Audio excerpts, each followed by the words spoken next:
Petrosinella, de l'écrivain napolitain du XIIe siècle, Giambattista Basile.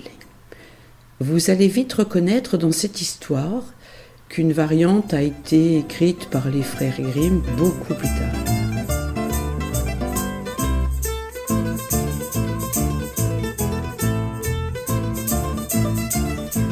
Il était une fois une femme nommée Pascadozia. Un jour où elle se tenait à sa fenêtre, qui donnait sur le jardin d'une ogresse, elle voit un beau lit de persil. Elle en a un tel désir, elle en est prête à s'évanouir. Incapable de résister à son désir, elle regarde jusqu'à ce que l'ogresse parte de chez elle, puis elle va arracher une poignée de celui-ci.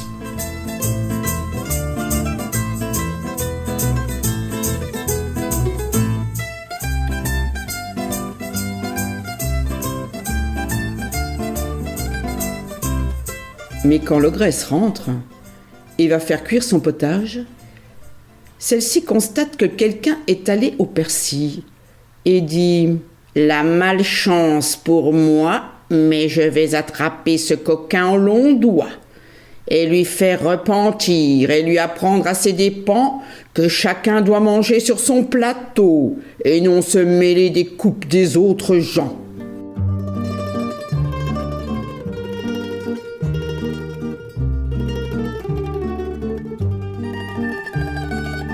La pauvre femme, Pascadozia, retourne encore et encore vers le bas dans le jardin, jusqu'à ce qu'un matin, elle rencontre l'ogresse, qui dans une rage furieuse s'exclame « Je vous ai attrapé à la fin, vous voleurs, coquins !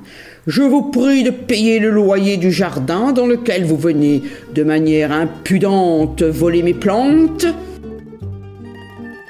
Par ma foi, mais je vais vous faire pénitence. » Pascadozia, dans une peur terrible, commence à faire ses excuses. « Les mots ne sont que du vent, » répond l'ogresse. « Je ne me ferai pas prendre avec de telles paroles. Vous allez le payer de votre vie. À moins que vous promettiez de me donner l'enfant que vous portez, fille ou garçon, quel qu'il soit. » Pascadozia, pour s'échapper du pétrin où elle se trouve, jure d'une main qu'elle tiendra sa promesse. L'ogresse la laisse partir.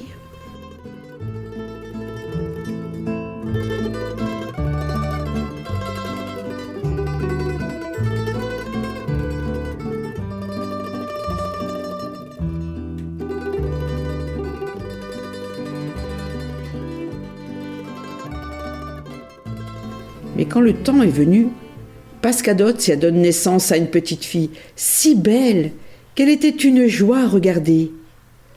Elle est née avec une petite branche de persil sur la poitrine, si bien qu'on l'a nommée Petrosinella. Persil en napolitain.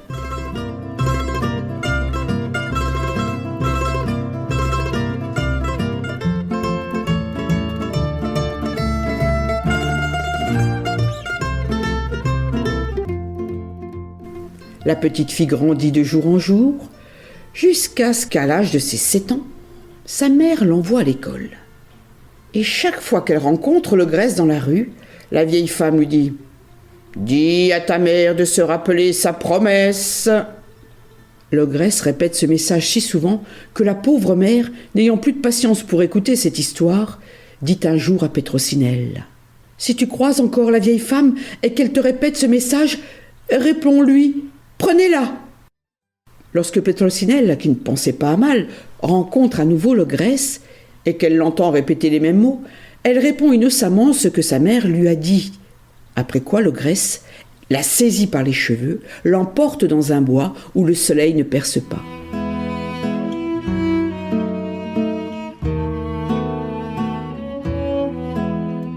Puis elle met la pauvre fille dans une tour qu'elle a fait naître par son art et qui n'a ni porte ni échelle, mais seulement une petite fenêtre, à travers laquelle elle monte et descend au moyen des cheveux de Petrosinella, qui sont très longs.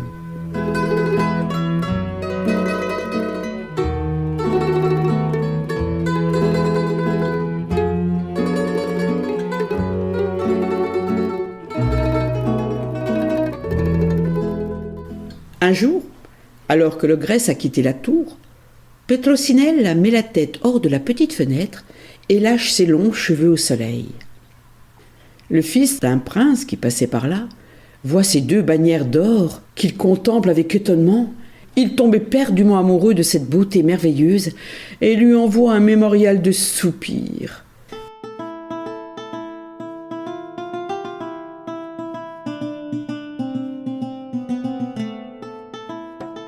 Petrosinella décrète de le recevoir en faveur.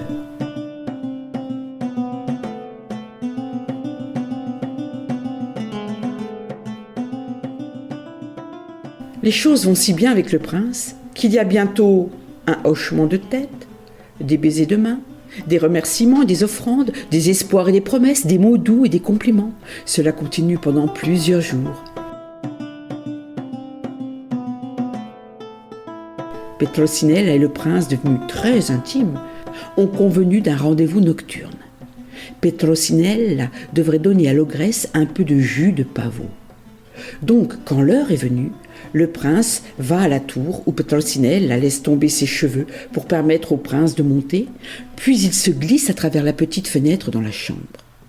Le lendemain matin, le prince redescend par la même échelle d'or.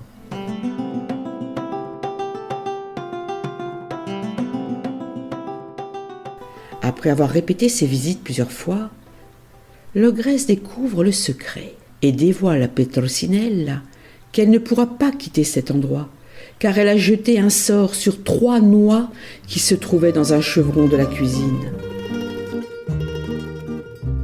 Quand la nuit arrive, le prince arrive comme d'habitude, elle le fait monter sur les chevrons pour trouver les noix. Puis après avoir fait une échelle de corde, ils sont descendus à terre et ont détalé vers la ville.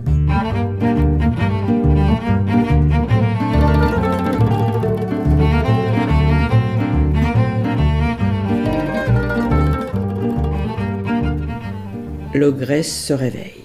Voyant que Petrosinella a fui, elle descend par la même échelle qui a été fixée à la fenêtre et se met à courir après les amants, qui, la voyant arriver plus vite qu'un cheval énervé, se livrent pour perdus. Mais Petrosinella se rappelle qu'elle avait les noix. Elle en jette rapidement une sur le sol et un bulldog corse apparaît instantanément. Une bête terrible qui a les mâchoires ouvertes pour avaler l'ogresse d'une bouchée. Mais la vieille femme, qui est plus rusée et méchante que le diable, a mis sa main dans sa poche et en tire un morceau de pain. Elle le donne au chien, ce qui apaise sa fureur. Puis elle reprend sa course après les fugitifs. Mais Petrosinella, la voyant approcher, jette la 2e noix sur le sol, et un lion féroce se lève, qui fouette la terre avec sa queue, qui secoue sa crinière en ouvrant large ses mâchoires. Il est en train de se préparer pour faire un massacre de l'ogresse qui, en se tournant rapidement en arrière, dépouille la peau d'un âne qui paissait dans le milieu d'une prairie. Le lion, croyant que c'est un véritable âne, prend peur et bondit à toute vitesse, laissant un passage pour l'ogresse. Après avoir passé cette seconde épreuve, l'ogresse se remet en chasse des pauvres amants, qui, entendant le bruit de ses talons et voyant le nuage de poussière qui monte vers le ciel, comprennent qu'elle se rapproche. Mais la vieille femme, qui est dans la crainte que le lion la poursuive, n'a pas décollé de la peau de l'âne. Et quand Petrosinella jette la 3e noix, il surgit un loup, qui, sans donner le temps à l'ogresse de jouer un nouveau tour, l'engloutit tout comme elle est, sous la forme d'un âne. C'est ainsi que les amants ont été libérés du danger, qu'ils sont partis tranquillement vers le royaume du prince, où, avec le consentement de son père, il prit Petrosinella pour femme.